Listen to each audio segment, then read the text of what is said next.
효도하겠다고 딸이 매달 보내준 용돈 20만 원 때문에 당장 다음 달부터 쌀독이 비게 생겼다면 여러분은 믿으시겠습니까? 평생을 가난과 싸우며 지켜온 기초생활 수급 자격이 내가 무심코 넘긴 통장 속 숫자 하나 때문에 하루아침에 날아갈 수 있습니다. 보고 듣는 이야기, 하지만 정보는 정확합니다. 실제 복지 정책을 바탕으로 만든 생활 드라마입니다. 함께 가보시죠. 생계급여는 우리 사회에서 가장 어려운 이웃을 지키는 최후의 보루이자 끊어져서는 안 될 생명줄과도 같은 제도입니다. 그렇기에 이 급여를 신청할 때도, 그리고 매달 20일 통장에 입금되는 순간에도 마음 한구석에는 늘 불안함이 자리 잡고 있습니다. 혹시 내가 모르는 사이에 기준을 넘어버린 건 아닐까? 이번 달에 들어온 이 작은 돈이 문제가 되지는 않을까 하는 걱정 말입니다. 실제로 아무런 문제가 없다고 믿고 지내다가 어느 날 갑자기 날아온 수급 중지 또는 탈락 통보수 한 장에 하늘이 무너지는 듯한 충격을 받는 분들이 너무나 많습니다. 그동안 생계급여에 맞춰 겨우겨우 생활의 균형을 잡아왔는데 그 기반이 송두리째 흔들리는 공포는 겪어보지 않은 사람은 짐작조차 하기 어렵습니다. 놀란 가슴을 부여잡고 주민센터로 달려가 따져 묻습니다. 나는 분명 기준에 맞는데 왜 탈락입니까? 나는 어제나 오늘이나 똑같이 가난한데 왜 나라에서 주는 돈을 끊습니까? 하지만 돌아오는 대답은 차갑고 복잡한 행정용어들 뿐입니다. 소득 인정액이 초과되었다. 공적 이전 소득이 잡혔다. 재산 환산액이 늘었다는 식의 설명은 답답한 가슴을 더 꽉 막히게 할 뿐입니다. 도대체 무엇이 문제였을까요? 생계급여는 복권에 당첨되거나 갑자기 떼돈을 벌어야만 끊기는 것이 아닙니다. 오히려 본인은 별일 아니다, 이 정도는 괜찮겠지라고 생각했던 생활 속의 아주 사소한 변화 하나가 행정망에는 소득이나 재산으로 포착되어 탈락이라는 뼈아픈 결과를 낳습니다. 오늘은 억울하게 수급 자격을 잃지 않도록 현장에서 가장 빈번하게 발생하는 탈락 사유들을 보건복지부의 실제 지침과 사례를 바탕으로 아주 상세하게 풀어드리겠습니다. 가장 먼저, 그리고 가장 억울해하시는 경우가 바로 사적 이전 소득이라 불리는 항목입니다. 쉽게 말해 통장에 정기적으로 찍히는 돈입니다. 자녀가 타지에서 고생하는 부모님을 위해 매달 생활비 보태 쓰시라고 보내는 10만 원, 20만 원. 혹은 형편이 좀 나은 형제자매가 반찬값이라도 하라고 보내주는 돈이 여기에 해당합니다. 받는 분 입장에서는 이건 내가 일해서 번 돈도 아니고 가족 간의 정으로 주고받는 용돈이니 소득이 아니라고 생각하기 쉽습니다. 하지만 행정의 눈은 다릅니다. 보건복지부 국민기초생활보장사업 안내 지침에 따르면 친족이나 후원자로부터 정기적으로 받는 금품은 엄연한 소득으로 간주합니다. 여기서 중요한 건 금액의 크기가 아니라 반복성과 지속성입니다. 어쩌다 명절이나 생신에 한 번 받는 용돈은 사회통념상 인정되는 범위 내에서 소득으로 잡지 않을 수 있지만 매달 비슷한 날짜에 꾸준히 돈이 들어온다면 시스템은 이를 고정적인 소득으로 인식합니다. 심지어 통장 입금 메모에 엄마 약값, 생활비 지원이라고 적혀 있어도 그 돈이 생활을 유지하는 데 사용된다고 판단되면 생계급여 지급액에서 그만큼을 깎거나 기준선을 넘으면 아예 탈락시킵니다.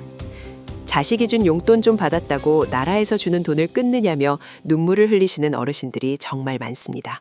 하지만 기초생활보장제도의 취지 자체가 스스로 생활을 유지할 능력이 부족한 사람을 돕는 것이기에 누군가로부터 정기적인 지원을 받고 있다면 그만큼 국가 지원의 필요성이 낮아진다고 보는 것이 냉정한 현실입니다. 따라서 자녀분의 도움이 꼭 필요하다면 통장 거래보다는 현물로 지원받거나 의료비 등을 자녀가 직접 병원에 결제하는 방식이 안전할 수 있습니다. 두 번째로 많은 분이 놓치는 함정은 공적연금의 합산입니다. 나는 국민연금 30만 원밖에 안 나오는데 설마 이걸로 탈락하겠어? 라고 안심하십니다. 하지만 문제는 연금이 하나가 아닐 때 발생합니다. 국민연금 외에도 퇴직연금 혹은 젊었을 때 들어두었던 개인연금, 참전명예수당 같은 각종 수당들이 합쳐지면 이야기가 달라집니다. 각각 떼어놓고 보면 푼돈 같아 보이지만 이것들이 합산되어 월 소득으로 잡히는 순간 생계급여 선정 기준액을 훌쩍 넘겨버리는 경우가 비일비재합니다. 기초생활보장제도는 보충성의 원리를 따릅니다. 즉, 내 소득이 기준보다 부족한 만큼만 채워주는 것입니다. 따라서 국민연금을 받으면 그 금액만큼 생계급여가 깎이거나 합산액이 기준을 넘으면 탈락하게 됩니다. 특히 부부가 함께 수급자인 경우 두 사람의 연금이 합산되면 소득 인정액이 급격히 올라갑니다. 연금은 국가가 지급하는 공적 자료가 너무나 투명하게 연동되어 있기 때문에 단 1원도 빠짐없이 소득으로 잡힌다는 점을 명심해야 합니다. 세 번째는 집은 없는데 재산이 많다고 나오는 경우입니다. 바로 전세보증금과 금융재산 때문입니다. 내 집이 없으니 나는 가난하다고 생각하지만 서울이나 수도권의 경우 전세보증금도 수천만 원에서 억대를 호가합니다. 이 보증금은 행정상 엄연한 재산입니다. 여기에 알뜰살뜰 모아둔 예금이나 적금, 보험 해약 환급금 같은 금융재산이 더해지면 재산 환산액이 커집니다. 특히 주의해야 할 점은 금융재산입니다.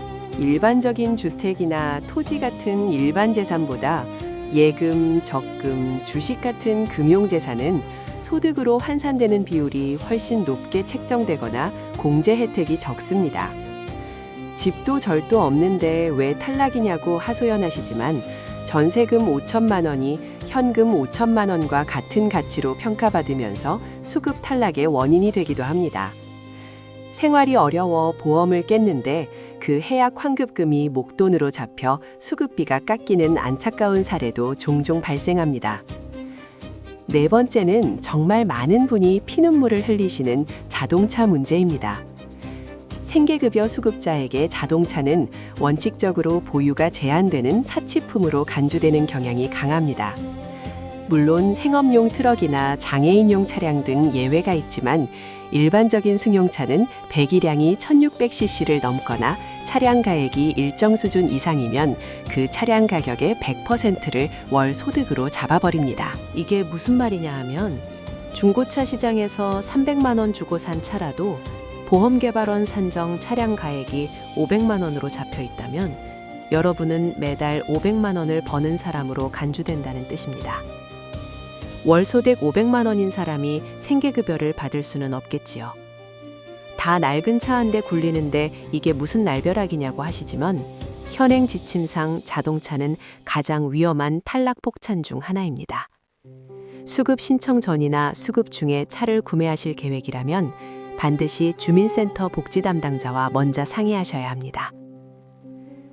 다섯 번째는 가족의 울타리가 오히려 독이 되는 경우입니다. 주민등록상 같은 세대에 묶여있는 자녀나 배우자의 재산은 본인의 재산처럼 합산되어 계산됩니다. 사정상 자녀의 집에 얹혀 살거나 실제로는 따로 살지만 주소를 같이 해놓은 경우 자녀 명의의 집이나 차, 예금이 수급자인 부모의 소득 인정액에 영향을 미칩니다. 내 재산도 아닌데 왜 그러냐고 하시지만 기초생활보장제도는 원칙적으로 가구 단위로 보장을 결정하기 때문입니다. 그래서 실제로 생계가 어려운 상황임에도 불구하고 서류상 묶인 가족의 재산 때문에 수급자에서 탈락하는 비수급 빈곤층이 발생하는 안타까운 원인이 되기도 합니다. 이런 경우에는 사실상 생계와 주거를 달리하고 있다는 것을 입증하여 가구 분리를 신청하는 등의 적극적인 대처가 필요합니다. 여섯 번째와 일곱 번째는 행정적인 실수나 오해에서 비롯됩니다. 통장 거래 내역을 제출할 때 소명되지 않는 입금 내역이 있거나 일용직 아르바이트를 잠깐 했는데 신고를 누락한 경우입니다. 잠깐 일한 건데 괜찮겠지라고 생각하시지만 국세청 일용근로소득자료나 고용보험 데이터는 생각보다 빠르게 사회보장 정보 시스템과 연동됩니다. 심사 기간에 딱 걸려버린 일시적인 소득이 상실소득으로 오해받아 탈락 통보를 받기도 합니다. 또한 친구에게 돈을 빌려줬다가 돌려받은 것뿐인데 통장에는 돈이 들어온 것만 찍히니 이를 소득으로 오인받는 경우도 허다합니다. 이럴 때는 반드시 이 돈은 소득이 아니라 빌려준 돈을 돌려받은 것이라는 사실을 입증할 수 있는 차용증이나 입출금 내역, 통장 메모 등을 준비하여 적극적으로 소명해야 합니다. 지금까지 말씀드린 내용들을 들으시면서 어떤 생각이 드셨나요? 생계급여 탈락은 어떤 거창한 사건이 아니라 우리네 일상 속의 작은 돈, 낡은 차 한 대, 가족 간의 정 같은 것들이 복잡한 행정 기준과 부딪히며 발생한다는 것을 알 수 있습니다. 억울함이 밀려올 수도 있습니다.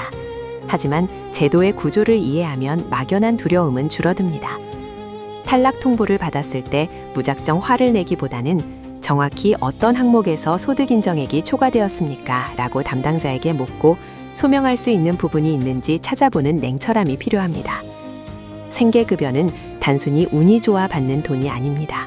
나의 소득과 재산, 그리고 가족관계를 꼼꼼하게 관리하고 점검해야만 지킬 수 있는 권리입니다. 오늘 이 이야기가 막막한 행정의 벽 앞에서 밤잠 설치시는 분들에게 작은 등불이 되었기를 바랍니다. 내 권리는 내가 알고 있을 때 가장 확실하게 지킬 수 있습니다. 끝까지 함께 해주셔서 고맙습니다. 항상 건강하고 행복하세요. 참, 구독과 좋아요 해주시면 보다 좋은 내용으로 다시 찾아뵙겠습니다. 감사합니다. 효도하겠다고 딸이 매달 보내준 용돈 20만 원 때문에 당장 다음 달부터 쌀독이 비게 생겼다면 여러분은 믿으시겠습니까? 평생을 가난과 싸우며 지켜온 기초생활수급 자격이 내가 무심코 넘긴 통장 속 숫자 하나 때문에 하루아침에 날아갈 수 있습니다. 재미있게 보고 듣는 이야기, 하지만 정보는 정확합니다. 실제 복지 정책을 바탕으로 만든 생활 드라마입니다. 함께 가보시죠. 생계급여는 우리 사회에서 가장 어려운 이웃을 지키는 최후의 보루이자 끊어져서는 안 될 생명줄과도 같은 제도입니다. 그렇기에 이 급여를 신청할 때도, 그리고 매달 20일 통장에 입금되는 순간에도 마음 한구석에는 늘 불안함이 자리 잡고 있습니다. 혹시 내가 모르는 사이에 기준을 넘어버린 건 아닐까? 이번 달에 들어온 이 작은 돈이 문제가 되지는 않을까 하는 걱정 말입니다. 실제로 아무런 문제가 없다고 믿고 지내다가 어느 날 갑자기 날아온 수급 중지 또는 탈락 통보서 한 장에 하늘이 무너지는 듯한 충격을 받는 분들이 너무나 많습니다. 그동안 생계급여에 맞춰 겨우겨우 생활의 균형을 잡아왔는데 그 기반이 송두리째 흔들리는 공포는 겪어보지 않은 사람은 짐작조차 하기 어렵습니다. 놀란 가슴을 부여잡고 주민센터로 달려가 따져 묻습니다. 나는 분명 기준에 맞는데 왜 탈락입니까? 나는 어제나 오늘이나 똑같이 가난한데 왜 나라에서 주는 돈을 끊습니까? 하지만 돌아오는 대답은 차갑고 복잡한 행정 용어들 뿐입니다. 소득 인정액이 초과되었다. 공적 이전 소득이 잡혔다. 재산 환산액이 늘었다는 식의 설명은 답답한 가슴을 더 꽉 막히게 할 뿐입니다. 도대체 무엇이 문제였을까요? 생계급여는 복권에 당첨되거나 갑자기 떼돈을 벌어야만 끊기는 것이 아닙니다. 오히려 본인은 별일 아니다, 이 정도는 괜찮겠지라고 생각했던 생활 속의 아주 사소한 변화 하나가 행정망에는 소득이나 재산으로 포착되어 탈락이라는 뼈아픈 결과를 낳습니다. 오늘은 억울하게 수급 자격을 잃지 않도록 현장에서 가장 빈번하게 발생하는 탈락 사유들을 보건복지부의 실제 지침과 사례를 바탕으로 아주 상세하게 풀어드리겠습니다. 가장 먼저, 그리고 가장 억울해하시는 경우가 바로 사적 이전 소득이라 불리는 항목입니다. 쉽게 말해 통장에 정기적으로 찍히는 돈입니다. 자녀가 타지에서 고생하는 부모님을 위해 매달 생활비 보태 쓰시라고 보내는 10만 원, 20만 원. 혹은 형편이 좀 나은 형제자매가 반찬값이라도 하라고 보내주는 돈이 여기에 해당합니다. 받는 분 입장에서는 이건 내가 일해서 번 돈도 아니고 가족 간의 정으로 주고받는 용돈이니 소득이 아니라고 생각하기 쉽습니다. 하지만 행정의 눈은 다릅니다. 보건복지부 국민기초생활보장사업 안내 지침에 따르면 친족이나 후원자로부터 정기적으로 받는 금품은 엄연한 소득으로 간주합니다. 여기서 중요한 건 금액의 크기가 아니라 반복성과 지속성입니다. 어쩌다 명절이나 생신에 한 번 받는 용돈은 사회통념상 인정되는 범위 내에서 소득으로 잡지 않을 수 있지만 매달 비슷한 날짜에 꾸준히 돈이 들어온다면 시스템은 이를 고정적인 소득으로 인식합니다.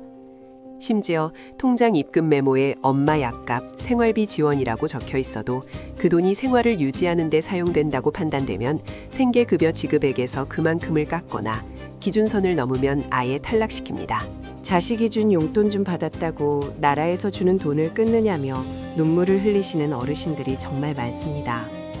하지만 기초생활보장제도의 취지 자체가 스스로 생활을 유지할 능력이 부족한 사람을 돕는 것이기에 누군가로부터 정기적인 지원을 받고 있다면 그만큼 국가 지원의 필요성이 낮아진다고 보는 것이 냉정한 현실입니다. 두 번째로 많은 분이 놓치는 함정은 공적연금의 합산입니다. 나는 국민연금 30만 원밖에 안 나오는데 설마 이걸로 탈락하겠어 라고 안심하십니다. 하지만 문제는 연금이 하나가 아닐 때 발생합니다. 국민연금 외에도 퇴직연금 혹은 젊었을 때 들어두었던 개인연금, 첨점 명예수당 같은 각종 수당들이 합쳐지면 이야기가 달라집니다. 각각 떼어놓고 보면 푼돈 같아 보이지만 이것들이 합산되어 월 소득으로 잡히는 순간 생계급여 선정 기준액을 훌쩍 넘겨버리는 경우가 비일비재합니다. 기초생활보장제도는 보충성의 원리를 따릅니다. 즉, 내 소득이 기준보다 부족한 만큼만 채워주는 것입니다. 따라서 국민연금을 받으면 그 금액만큼 생계급여가 깎이거나 합산액이 기준을 넘으면 탈락하게 됩니다. 특히 부부가 함께 수급자인 경우 두 사람의 연금이 합산되면 소득 인정액이 급격히 올라갑니다. 연금은 국가가 지급하는 공적 자료가 너무나 투명하게 연동되어 있기 때문에 단 1원도 빠짐없이 소득으로 잡힌다는 점을 명심해야 합니다. 세 번째는 지분 없는데 재산이 많다고 나오는 경우입니다. 바로 전세보증금과 금융재산 때문입니다. 내 집이 없으니 나는 가난하다고 생각하지만 서울이나 수도권의 경우 전세보증금도 수천만 원에서 억대를 호가합니다. 이 보증금은 행정상 엄연한 재산입니다. 여기에 알뜰살뜰 모아둔 예금이나 적금, 보험 해약 환급금 같은 금융재산이 더해지면 재산 환산액이 처집니다. 특히 주의해야 할 점은 금융재산입니다. 일반적인 주택이나 토지 같은 일반 재산보다 예금, 적금, 주식 같은 금융재산은 소득으로 환산되는 비율이 훨씬 높게 책정되거나 공제 혜택이 적습니다. 집도 절도 없는데 왜 탈락이냐고 하소연하시지만 전세금 5천만 원이 현금 5천만 원과 같은 가치로 평가받으면서 수급 탈락의 원인이 되기도 합니다. 생활이 어려워 보험을 깼는데 그 해약 환급금이 목돈으로 잡혀 수급비가 깎이는 안타까운 사례도 종종 발생합니다. 네 번째는 정말 많은 분이 피눈물을 흘리시는 자동차 문제입니다. 생계급여 수급자에게 자동차는 원칙적으로 보유가 제한되는 사치품으로 간주되는 경향이 강합니다. 물론 생업용 트럭이나 장애인용 차량 등 예외가 있지만 일반적인 승용차는 배기량이 1160cc를 넘거나 차량 가액이 일정 수준 이상이면 그 차량 가격의 100%를 월 소득으로 잡아버립니다. 이게 무슨 말이냐 하면 중고차 시장에서 300만 원 주고 산 차라도 보험개발원 산정 차량 가액이 500만 원으로 잡혀 있다면 여러분은 매달 500만 원을 버는 사람으로 간주된다는 뜻입니다. 월 소득 500만 원인 사람이 생계급여를 받을 수는 없겠지요. 다 낡은 차 한 대 굴리는데 이게 무슨 날벼락이냐고 하시지만 현행 지침상 자동차는 가장 위험한 탈락폭탄 중 하나입니다. 수급 신청 전이나 수급 중에 차를 구매하실 계획이라면 반드시 주민센터 복지 담당자와 먼저 상의하셔야 합니다. 다섯 번째는 가족의 울타리가 오히려 독이 되는 경우입니다. 주민등록상 같은 세대에 묶여있는 자녀나 배우자의 재산은 본인의 재산처럼 합산되어 계산됩니다. 사정상 자녀의 집에 얹혀 살거나 실제로는 따로 살지만 주소를 같이 해놓은 경우 자녀 명의의 집이나 차, 예금이 수급자인 부모의 소득 인정액에 영향을 미칩니다. 내 재산도 아닌데 왜 그러냐고 하시지만 기초생활보장제도는 원칙적으로 가구 단위로 보장을 결정하기 때문입니다. 그래서 실제로 생계가 어려운 상황임에도 불구하고 서류상 묶인 가족의 재산 때문에 수급자에서 탈락하는 비수급 빈곤층이 발생하는 안타까운 원인이 되기도 합니다. 이런 경우에는 사실상 생계와 주거를 달리하고 있다는 것을 입증하여 가구 분리를 신청하는 등의 적극적인 대처가 필요합니다. 마지막으로 행정적인 실수나 오해에서 비롯되는 경우입니다. 통장 거래 내역을 제출할 때 소명되지 않는 입금 내역이 있거나 일용직 아르바이트를 잠깐 했는데 신고를 누락한 경우입니다. 잠깐 일한 건데 괜찮겠지라고 생각하시지만 국세청 일용근로소득 자료나 고용보험 데이터는 생각보다 빠르게 사회보장 정보 시스템과 연동됩니다. 심사 기간에 딱 걸려버린 일시적인 소득이 상시 소득으로 오해받아 탈락 통보를 받기도 합니다. 또한 친구에게 돈을 빌려줬다가 돌려받은 것뿐인데 통장에는 돈이 들어온 것만 찍히니 이를 소득으로 오인받는 경우도 허다합니다. 이럴 때는 반드시 이 돈은 소득이 아니라 빌려준 돈을 돌려받은 것이라는 사실을 입증할 수 있는 차용증이나 입출금 내역, 통장 메모 등을 준비하여 적극적으로 소명해야 합니다. 지금까지 말씀드린 내용들을 들으시면서 어떤 생각이 드셨나요? 생계급여 탈락은 어떤 거창한 사건이 아니라 우리네 일상 속의 작은 돈, 낡은 차 한 대, 가족 간의 정 같은 것들이 복잡한 행정 기준과 부딪히며 발생한다는 것을 알 수 있습니다. 억울함이 밀려올 수도 있습니다. 하지만 제도의 구조를 이해하면 막연한 두려움은 줄어듭니다. 탈락 통보를 받았을 때 무작정 화를 내기보다는 정확히 어떤 항목에서 소득 인정액이 초과되었습니까? 라고 담당자에게 묻고 소명할 수 있는 부분이 있는지 찾아보는 냉철함이 필요합니다. 생계급여는 단순히 운이 좋아 받는 돈이 아닙니다. 나의 소득과 재산, 그리고 가족 관계를 꼼꼼하게 관리하고 점검해야만 지킬 수 있는 권리입니다. 오늘 이 이야기가 막막한 행정의 벽 앞에서 밤잠 설치시는 분들에게 작은 등불이 되었기를 바랍니다. 내 권리는 내가 알고 있을 때 가장 확실하게 지킬 수 있습니다. 끝까지 함께 해주셔서 고맙습니다. 항상 건강하고 행복하세요. 참, 구독과 좋아요 해주시면 보다 좋은 내용으로 다시 찾아뵙겠습니다. 감사합니다. 효도하겠다고 딸이 매달 보내준 용돈 20만 원 때문에 당장 다음 달부터 쌀독이 비게 생겼다면 여러분은 믿으시겠습니까? 평생을 가난과 싸우며 지켜온 기초생활 수급 자격이 내가 무심코 넘긴 통장 속 숫자 하나 때문에 하루아침에 날아갈 수 있습니다. 재미있게 보고 듣는 이야기. 하지만 정보는 정확합니다. 실제 복지 정책을 바탕으로 만든 생활 드라마입니다. 함께 가보시죠. 생계급여는 우리 사회에서 가장 어려운 이웃을 지키는 최후의 보루이자 끊어져서는 안 될 생명줄과도 같은 제도입니다. 그렇기에 이 급여를 신청할 때도 그리고 매달 20일 통장에 입금되는 순간에도 마음 한구석에는 늘 불안함이 자리 잡고 있습니다. 혹시 내가 모르는 사이에 기준을 넘어버린 건 아닐까? 이번 달에 들어온 이 작은 돈이 문제가 되지는 않을까 하는 걱정 말입니다.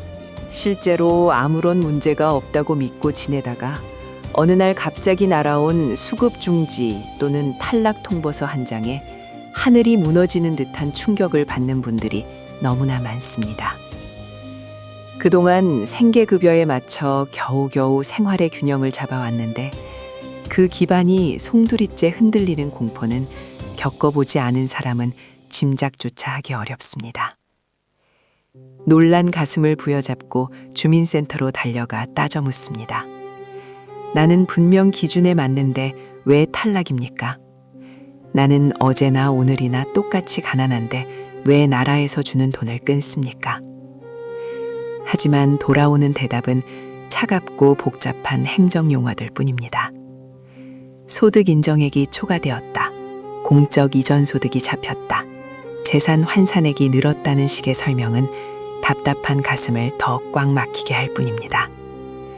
도대체 무엇이 문제였을까요? 생계급여는 복권에 당첨되거나 갑자기 떼돈을 벌어야만 끊기는 것이 아닙니다. 오히려 본인은 별일 아니다. 이 정도는 괜찮겠지.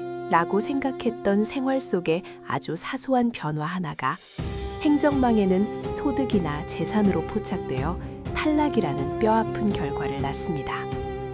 오늘은 억울하게 수급 자격을 잃지 않도록 현장에서 가장 빈번하게 발생하는 탈락 사유들을 보건복지부의 실제 지침과 사례를 바탕으로 아주 상세하게 풀어드리겠습니다.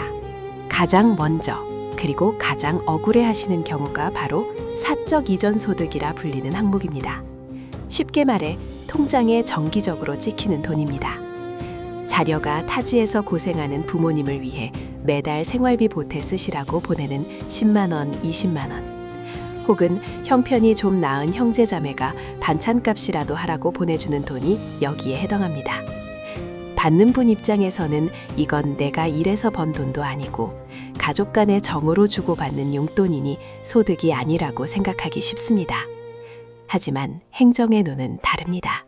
보건복지부 국민기초생활보장사업 안내 지침에 따르면 친족이나 후원자로부터 정기적으로 받는 금품은 엄연한 소득으로 간주합니다. 여기서 중요한 건 금액의 크기가 아니라 반복성과 지속성입니다.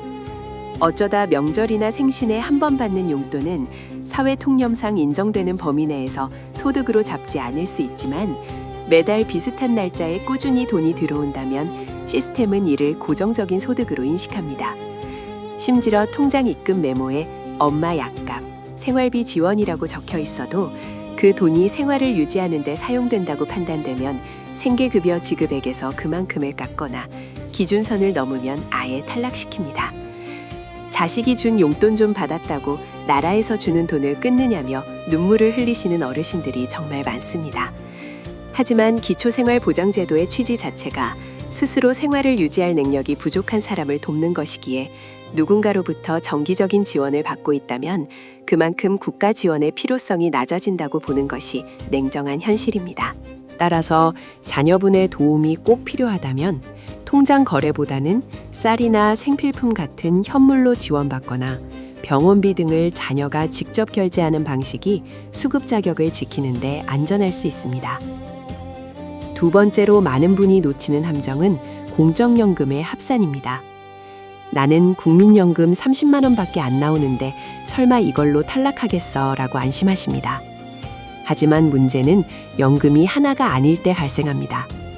국민연금 외에도 기초연금, 퇴직연금, 혹은 젊었을 때 들어두었던 개인연금, 참전명예수당 같은 각종 수당들이 합쳐지면 이야기가 달라집니다.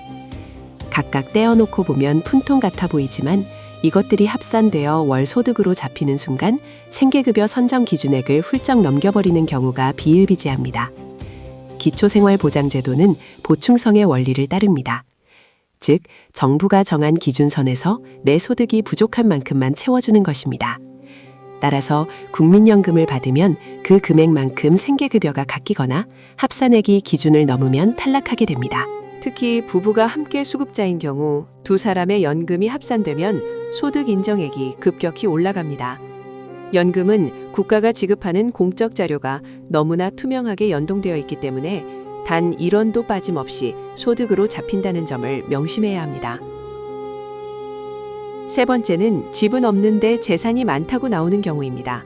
바로 전세 보증금과 금융재산 때문입니다. 내 집이 없으니 나는 가난하다고 생각하지만 서울이나 수도권의 경우 전세 보증금도 수천만 원에서 억대를 호가합니다.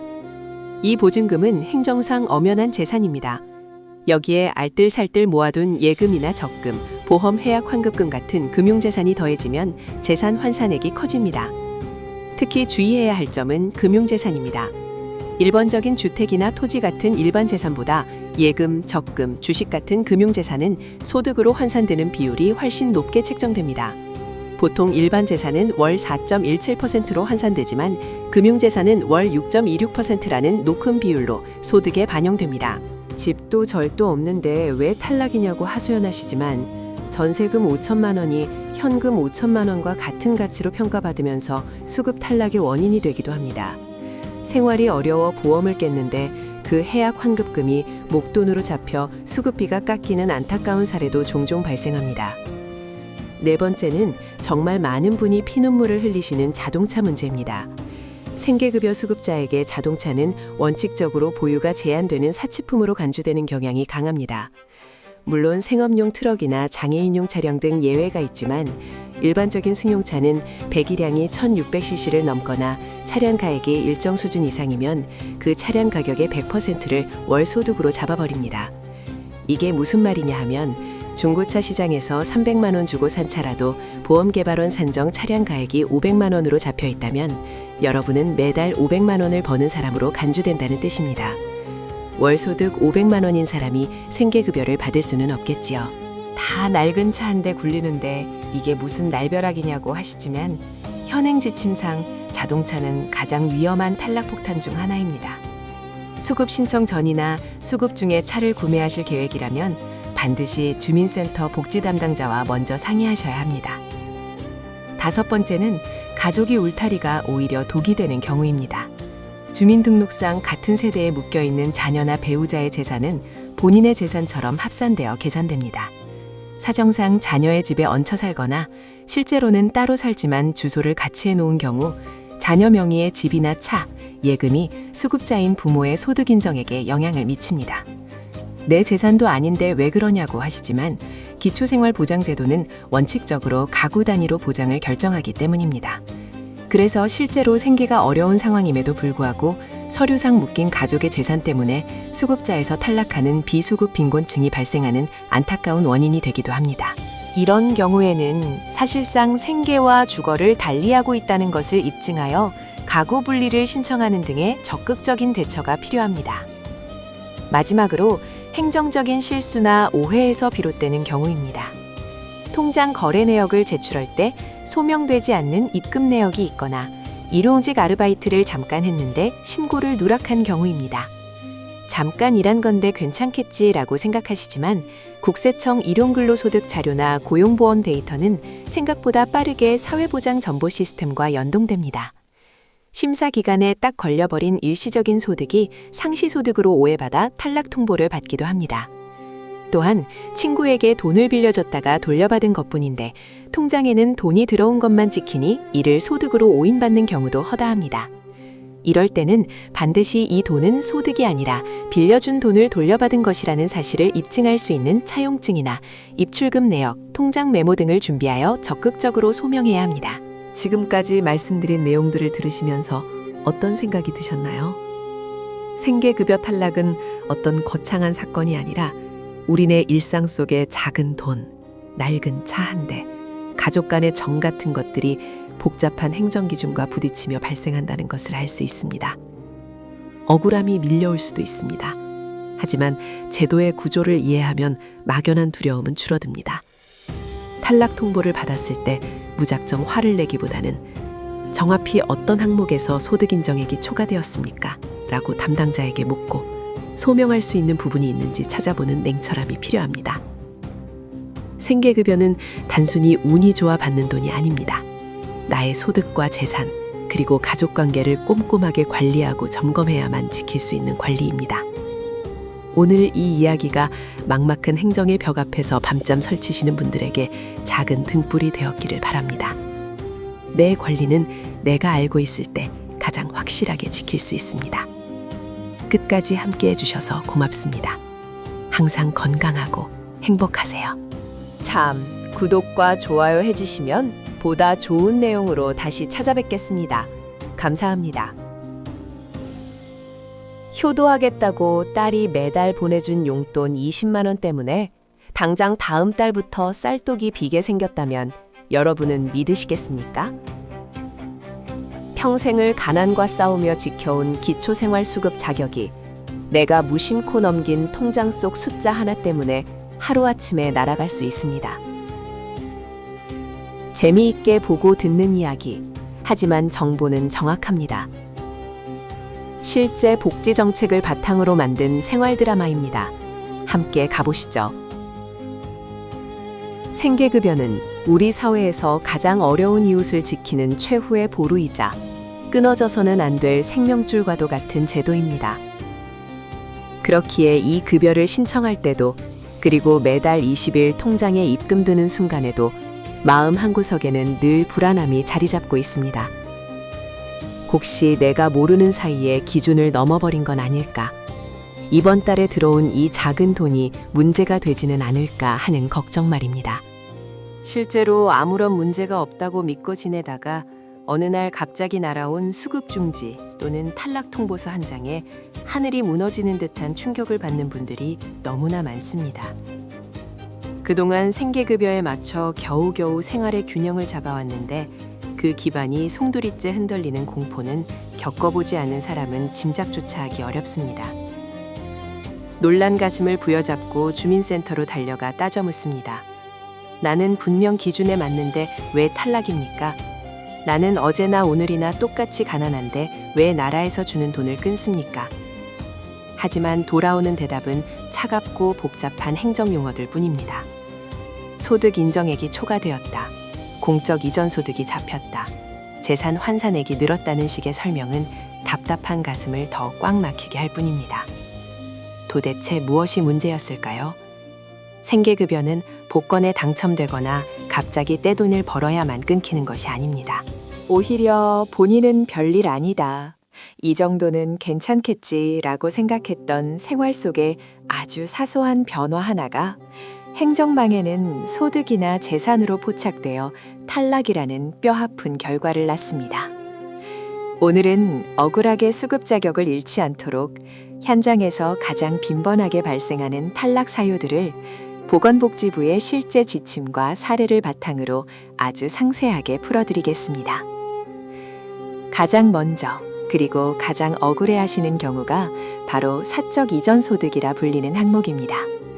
쉽게 말해 통장에 정기적으로 찍히는 돈입니다. 자녀가 타지에서 고생하는 부모님을 위해 매달 생활비 보태 쓰시라고 보내는 10만 원, 20만 원. 혹은 형편이 좀 나은 형제 자매가 반찬값이라도 하라고 보내주는 돈이 여기에 해당합니다. 받는 분 입장에서는 이건 내가 일해서 번 돈도 아니고 가족 간의 정으로 주고받는 용돈이니 소득이 아니라고 생각하기 쉽습니다. 하지만 행정의 눈은 다릅니다. 보건복지부 국민기초생활보장사업 안내지침에 따르면 친족이나 후원자로부터 정기적으로 받는 금품은 엄연한 소득으로 간주합니다. 여기서 중요한 건 금액의 크기가 아니라 반복성과 지속성입니다. 어쩌다 명절이나 생신에 한 번 받는 용돈은 사회통념상 인정되는 범위 내에서 소득으로 잡지 않을 수 있지만 매달 비슷한 날짜에 꾸준히 돈이 들어온다면 시스템은 이를 고정적인 소득으로 인식합니다. 심지어 통장 입금 메모에 엄마 약값, 생활비 지원이라고 적혀 있어도 그 돈이 생활을 유지하는 데 사용된다고 판단되면 생계급여 지급액에서 그만큼을 깎거나 기준선을 넘으면 아예 탈락시킵니다. 자식이 준 용돈 좀 받았다고 나라에서 주는 돈을 끊으냐며 눈물을 흘리시는 어르신들이 정말 많습니다.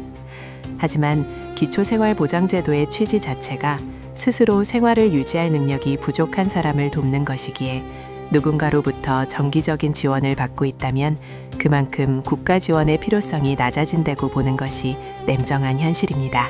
따라서 자녀분의 도움이 꼭 필요하다면 통장 거래보다는 쌀이나 생필품 같은 현물로 지원받거나 병원비 등을 자녀가 직접 결제하는 방식이 수급 자격을 지키는 데 안전할 수 있습니다. 두 번째로 많은 분이 놓치는 함정은 공적연금의 합산입니다. 나는 국민연금 30만 원밖에 안 나오는데 설마 이걸로 탈락하겠어 라고 안심하십니다. 하지만 문제는 연금이 하나가 아닐 때 발생합니다. 국민연금 외에도 기초연금, 퇴직연금 혹은 젊었을 때 들어두었던 개인연금, 참전명예수당 같은 각종 수당들이 합쳐지면 이야기가 달라집니다. 각각 떼어놓고 보면 푼똥여타 보이지만 이것들이 합산되어 월 소득으로 잡히는 순간 생계급여 선정 기준액을 훌쩍 넘겨버리는 경우가 비일비재합니다. 기초생활보장제도는 보충성의 원리를 따릅니다. 즉, 정부가 정한 기준선에서 내 소득이 부족한 만큼만 채워주는 것입니다. 따라서 국민연금을 받으면 그 금액만큼 생계급여가 깎이거나 합산액이 기준을 넘으면 탈락하게 됩니다. 특히 부부가 함께 수급자인 경우 두 사람의 연금이 합산되면 소득 인정액이 급격히 올라갑니다. 연금은 국가가 지급하는 공적 자료가 너무나 투명하게 연동되어 있기 때문에 단 1원도 빠짐없이 소득으로 잡힌다는 점을 명심해야 합니다. 세 번째는 집은 없는데 재산이 많다고 나오는 경우입니다. 바로 전세보증금과 금융재산 때문입니다. 내 집이 없으니 나는 가난하다고 생각하지만 서울이나 수도권의 경우 전세보증금도 수천만 원에서 억대를 호가합니다. 이 보증금은 행정상 엄연한 재산입니다. 여기에 알뜰살뜰 모아둔 예금이나 적금, 보험 해약 환급금 같은 금융재산이 더해지면 재산 환산액이 커집니다. 특히 주의해야 할 점은 금융재산입니다. 일반적인 주택이나 토지 같은 일반 재산보다 예금, 적금, 주식 같은 금융재산은 소득으로 환산되는 비율이 훨씬 높게 책정됩니다. 보통 일반 재산은 월 4.17%로 환산되지만 금융재산은 월 6.26%라는 높은 비율로 소득에 반영됩니다. 집도 절도 없는데 왜 탈락이냐고 하소연하시지만 전세금 5천만 원이 현금 5천만 원과 같은 가치로 평가받으면서 수급 탈락의 원인이 되기도 합니다. 생활이 어려워 보험을 깼는데 그 해약 환급금이 목돈으로 잡혀 수급비가 깎이는 안타까운 사례도 종종 발생합니다. 네 번째는 정말 많은 분이 피눈물을 흘리시는 자동차 문제입니다. 생계급여 수급자에게 자동차는 원칙적으로 보유가 제한되는 사치품으로 간주되는 경향이 강합니다. 물론 생업용 트럭이나 장애인용 차량 등 예외가 있지만 일반적인 승용차는 배기량이 1600cc를 넘거나 차량 가액이 일정 수준 이상이면 그 차량 가격의 100%를 월 소득으로 잡아버립니다. 이게 무슨 말이냐 하면 중고차 시장에서 300만 원 주고 산 차라도 보험개발원 산정 차량가액이 500만 원으로 잡혀 있다면 여러분은 매달 500만 원을 버는 사람으로 간주된다는 뜻입니다. 월소득 500만 원인 사람이 생계급여를 받을 수는 없겠지요.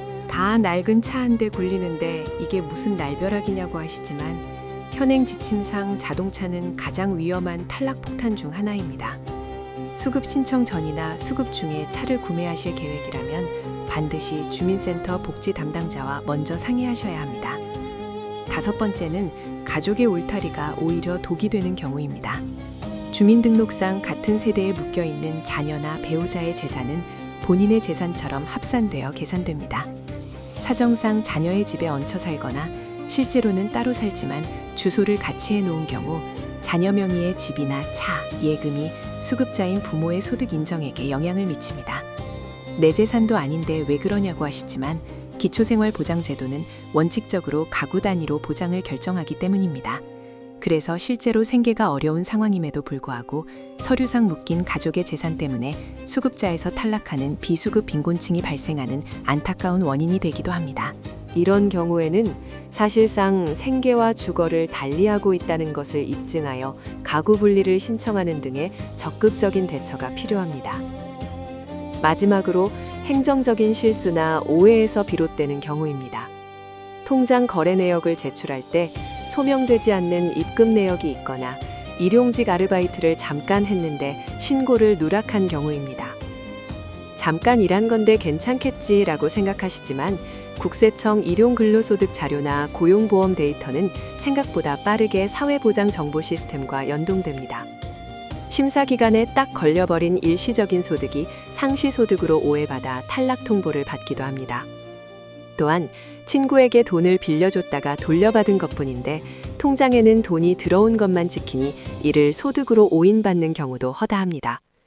이럴 때는 반드시 이 돈은 소득이 아니라 빌려준 돈을 돌려받은 것이라는 사실을 입증할 수 있는 차용증이나 입출금 내역, 통장 메모 등을 준비하여 적극적으로 소명해야 합니다. 지금까지 말씀드린 내용들을 들으시면서 어떤 생각이 드셨나요? 생계급여 탈락은 어떤 거창한 사건이 아니라 우리네 일상 속의 작은 돈, 낡은 차 한 대, 가족 간의 정 같은 것들이 복잡한 행정 기준과 부딪히며 발생한다는 것을 알 수 있습니다. 억울함이 밀려올 수도 있습니다. 하지만 제도의 구조를 이해하면 막연한 두려움은 줄어듭니다. 탈락 통보를 받았을 때 무작정 화를 내기보다는 정확히 어떤 항목에서 소득 인정액이 초과되었습니까? 라고 담당자에게 묻고 소명할 수 있는 부분이 있는지 찾아보는 냉철함이 필요합니다. 생계급여는 단순히 운이 좋아 받는 돈이 아닙니다. 나의 소득과 재산, 그리고 가족 관계를 꼼꼼하게 관리하고 점검해야만 지킬 수 있는 권리입니다. 오늘 이 이야기가 막막한 행정의 벽 앞에서 밤잠 설치시는 분들에게 작은 등불이 되었기를 바랍니다. 내 권리는 내가 알고 있을 때 가장 확실하게 지킬 수 있습니다. 끝까지 함께 해주셔서 고맙습니다. 항상 건강하고 행복하세요. 참, 구독과 좋아요 해주시면 보다 좋은 내용으로 다시 찾아뵙겠습니다. 감사합니다. 효도하겠다고 딸이 매달 보내준 용돈 20만 원 때문에 당장 다음 달부터 쌀독이 비게 생겼다면 여러분은 믿으시겠습니까? 평생을 가난과 싸우며 지켜온 기초생활수급 자격이 내가 무심코 넘긴 통장 속 숫자 하나 때문에 하루아침에 날아갈 수 있습니다. 재미있게 보고 듣는 이야기, 하지만 정보는 정확합니다. 실제 복지 정책을 바탕으로 만든 생활 드라마입니다. 함께 가보시죠. 생계급여는 우리 사회에서 가장 어려운 이웃을 지키는 최후의 보루이자 끊어져서는 안 될 생명줄과도 같은 제도입니다. 그렇기에 이 급여를 신청할 때도, 그리고 매달 20일 통장에 입금되는 순간에도 마음 한구석에는 늘 불안함이 자리 잡고 있습니다.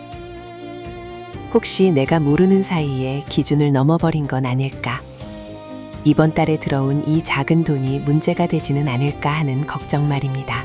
실제로 아무런 문제가 없다고 믿고 지내다가 어느 날 갑자기 날아온 수급 중지 또는 탈락 통보서 한 장에 하늘이 무너지는 듯한 충격을 받는 분들이 너무나 많습니다.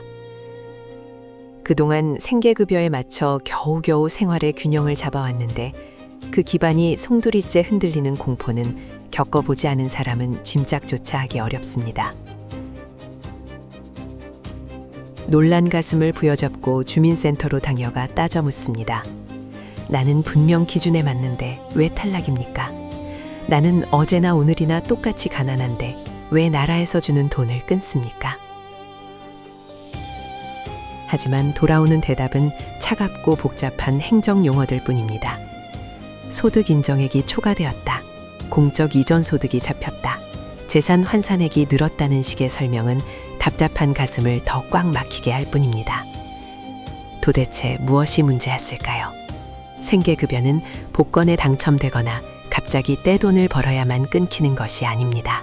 오히려 본인은 별일 아니다, 이 정도는 괜찮겠지라고 생각했던 생활 속의 아주 사소한 변화 하나가 행정망에는 소득이나 재산으로 포착되어 탈락이라는 뼈아픈 결과를 낳습니다. 오늘은 억울하게 수급 자격을 잃지 않도록 현장에서 가장 빈번하게 발생하는 탈락 사유들을 보건복지부의 실제 지침과 사례를 바탕으로 아주 상세하게 풀어드리겠습니다. 가장 먼저, 그리고 가장 억울해하시는 경우가 바로 사적 이전 소득이라 불리는 항목입니다. 쉽게 말해 통장에 정기적으로 찍히는 돈입니다. 자녀가 타지에서 고생하는 부모님을 위해 매달 생활비 보태 쓰시라고 보내는 10만 원, 20만 원, 혹은 형편이 좀 나은 형제 자매가 반찬값이라도 하라고 보내주는 돈이 여기에 해당합니다. 받는 분 입장에서는 이건 내가 일해서 번 돈도 아니고 가족 간의 정으로 주고받는 용돈이니 소득이 아니라고 생각하기 쉽습니다. 하지만 행정의 노는 다릅니다. 보건복지부 국민기초생활보장사업 안내 지침에 따르면 친족이나 후원자로부터 정기적으로 받는 금품은 엄연한 소득으로 간주합니다. 여기서 중요한 건 금액의 크기가 아니라 반복성과 지속성입니다. 어쩌다 명절이나 생신에 한 번 받는 용돈은 사회 통념상 인정되는 범위 내에서 소득으로 잡지 않을 수 있지만 매달 비슷한 날짜에 꾸준히 돈이 들어온다면 시스템은 이를 고정적인 소득으로 인식합니다. 심지어 통장 입금 메모에 엄마 약값, 생활비 지원이라고 적혀 있어도 그 돈이 생활을 유지하는 데 사용된다고 판단되면 생계급여 지급액에서 그만큼을 깎거나 기준선을 넘으면 아예 탈락시킵니다. 자식이 준 용돈 좀 받았다고 나라에서 주는 돈을 끊느냐며 눈물을 흘리시는 어르신들이 정말 많습니다. 하지만 기초생활보장제도의 취지 자체가 스스로 생활을 유지할 능력이 부족한 사람을 돕는 것이기에 누군가로부터 정기적인 지원을 받고 있다면 그만큼 국가 지원의 필요성이 낮아진다고 보는 것이 냉정한 현실입니다. 따라서 자녀분의 도움이 꼭 필요하다면 통장 거래보다는 쌀이나 생필품 같은 현물로 지원받거나 병원비 등을 자녀가 직접 결제하는 방식이 수급 자격을 지키는 데 안전할 수 있습니다. 두 번째로 많은 분이 놓치는 함정은 공적연금의 합산입니다. 나는 국민연금 30만 원밖에 안 나오는데 설마 이걸로 탈락하겠어 라고 안심하십니다. 하지만 문제는 연금이 하나가 아닐 때 발생합니다. 국민연금 외에도 기초연금, 퇴직연금, 혹은 젊었을 때 들어두었던 개인연금, 참전 명예수당 같은 각종 수당들이 합쳐지면 이야기가 달라집니다. 각각 떼어놓고 보면 푼돈 같아 보이지만 이것들이 합산되어 월 소득으로 잡히는 순간 생계급여 선정 기준액을 훌쩍 넘겨버리는 경우가 비일비재합니다. 기초생활보장제도는 보충성의 원리를 따릅니다. 즉, 정부가 정한 기준선에서 내 소득이 부족한 만큼만 채워주는 것입니다. 따라서 국민연금을 받으면 그 금액만큼 생계급여가 깎이거나 합산액이 기준을 넘으면 탈락하게 됩니다. 특히 부부가 함께 수급자인 경우 두 사람의 연금이 합산되면 소득 인정액이 급격히 올라갑니다. 연금은 국가가 지급하는 공적 자료가 너무나 투명하게 연동되어 있기 때문에 단 1원도 빠짐없이 소득으로 잡힌다는 점을 명심해야 합니다. 세 번째는 집은 없는데 재산이 많다고 나오는 경우입니다. 바로 전세보증금과 금융재산 때문입니다. 내 집이 없으니 나는 가난하다고 생각하지만 서울이나 수도권의 경우 전세보증금도 수천만 원에서 억대를 호가합니다. 이 보증금은 행정상 엄연한 재산입니다. 여기에 알뜰살뜰 모아둔 예금이나 적금, 보험 해약 환급금 같은 금융재산이 더해지면 재산 환산액이 커집니다.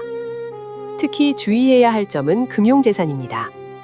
일반적인 주택이나 토지 같은 일반 재산보다 예금, 적금, 주식 같은 금융재산은 소득으로 환산되는 비율이 훨씬 높게 책정됩니다.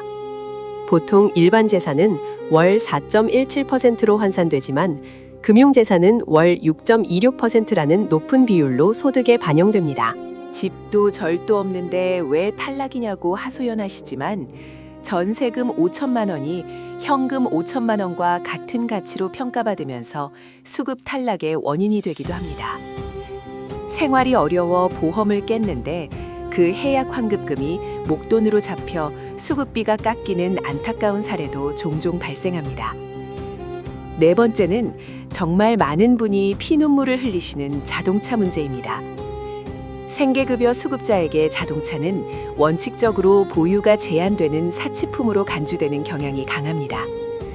물론 생업용 트럭이나 장애인용 차량 등 예외가 있지만 일반적인 승용차는 배기량이 1600cc를 넘거나 차량 가액이 일정 수준 이상이면 그 차량 가격의 100%를 월소득으로 잡아버립니다. 이게 무슨 말이냐 하면 중고차 시장에서 300만 원 주고 산 차라도 보험 개발원 산정 차량 가액이 500만 원으로 잡혀 있다면 여러분은 매달 500만 원을 버는 사람으로 간주된다는 뜻입니다. 월 소득 500만 원인 사람이 생계급여를 받을 수는 없겠지요. 다 낡은 차 한 대 굴리는데 이게 무슨 날벼락이냐고 하시지만 현행 지침상 자동차는 가장 위험한 탈락폭탄 중 하나입니다. 수급 신청 전이나 수급 중에 차를 구매하실 계획이라면 반드시 주민센터 복지 담당자와 먼저 상의하셔야 합니다. 5번째는 가족의 울타리가 오히려 독이 되는 경우입니다. 주민등록상 같은 세대에 묶여 있는 자녀나 배우자의 재산은 본인의 재산처럼 합산되어 계산됩니다. 사정상 자녀의 집에 얹혀 살거나 실제로는 따로 살지만 주소를 같이 해놓은 경우 자녀 명의의 집이나 차, 예금이 수급자인 부모의 소득 인정액에 영향을 미칩니다. 내 재산도 아닌데 왜 그러냐고 하시지만 기초생활보장제도는 원칙적으로 가구 단위로 보장을 결정하기 때문입니다. 그래서 실제로 생계가 어려운 상황임에도 불구하고 서류상 묶인 가족의 재산 때문에 수급자에서 탈락하는 비수급 빈곤층이 발생하는 안타까운 원인이 되기도 합니다. 이런 경우에는 사실상 생계와 주거를 달리하고 있다는 것을 입증하여 가구 분리를 신청하는 등의 적극적인 대처가 필요합니다.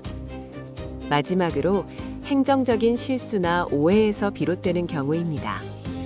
통장 거래 내역을 제출할 때 소명되지 않는 입금 내역이 있거나 일용직 아르바이트를 잠깐 했는데 신고를 누락한 경우입니다. 잠깐 일한 건데 괜찮겠지라고 생각하시지만 국세청 일용근로소득 자료나 고용보험 데이터는 생각보다 빠르게 사회보장 정보 시스템과 연동됩니다. 심사 기간에 딱 걸려버린 일시적인 소득이 상시소득으로 오해받아 탈락 통보를 받기도 합니다. 또한 친구에게 돈을 빌려줬다가 돌려받은 것뿐인데 통장에는 돈이 들어온 것만 찍히니 이를 소득으로 오인받는 경우도 허다합니다. 이럴 때는 반드시 이 돈은 소득이 아니라 빌려준 돈을 돌려받은 것이라는 사실을 입증할 수 있는 차용증이나 입출금 내역, 통장 메모 등을 준비하여 적극적으로 소명해야 합니다. 지금까지 말씀드린 내용들을 들으시면서 어떤 생각이 드셨나요? 생계급여 탈락은 어떤 거창한 사건이 아니라 우리네 일상 속의 작은 돈, 낡은 차 한 대, 가족 간의 정 같은 것들이 복잡한 행정 기준과 부딪히며 발생한다는 것을 알 수 있습니다. 억울함이 밀려올 수도 있습니다. 하지만 제도의 구조를 이해하면 막연한 두려움은 줄어듭니다. 탈락 통보를 받았을 때 무작정 화를 내기보다는 정확히 어떤 항목에서 소득 인정액이 초과되었습니까? 라고 담당자에게 묻고 소명할 수 있는 부분이 있는지 찾아보는 냉철함이 필요합니다. 생계급여는 단순히 운이 좋아 받는 돈이 아닙니다. 나의 소득과 재산, 그리고 가족 관계를 꼼꼼하게 관리하고 점검해야만 지킬 수 있는 권리입니다. 오늘 이 이야기가 막막한 행정의 벽 앞에서 밤잠 설치시는 분들에게 작은 등불이 되었기를 바랍니다. 내 권리는 내가 알고 있을 때 가장 확실하게 지킬 수 있습니다. 끝까지 함께 해주셔서 고맙습니다. 항상 건강하고 행복하세요. 참, 구독과 좋아요 해주시면 보다 좋은 내용으로 다시 찾아뵙겠습니다. 감사합니다.